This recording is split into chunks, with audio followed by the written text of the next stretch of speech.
আজকে আমি ওলকপি দিয়ে মাছের ঝোল করবো, আলু আর ওলকপি দিয়ে। সব মশলা দিয়ে আর একটু কষাতে হবে, তারপর আমি জল দেব। টমেটো দিয়েছি, গেছে ওলকপি সিদ্ধ হয়ে গেছে, মাছও আমি দিয়ে দিয়েছি। এবার ধনে পাতা দিলাম, আর একটু ফুটবে, তারপর আমি নামিয়ে নেব।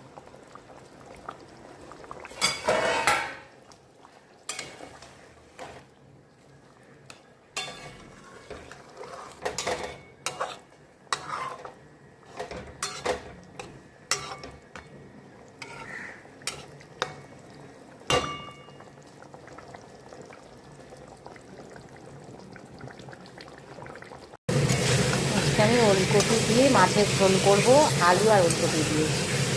সব মশলা দিয়ে আর একটু কষাতে হবে, তারপর আমি জল দেব। টমেটো দিয়েছি, গেছে ওলকপি সিদ্ধ হয়ে গেছে, মাছও আমি দিয়ে দিয়েছি। এবার ধনে পাতা দিলাম, আর একটু ফুটবে, তারপর আমি নামিয়ে নেব।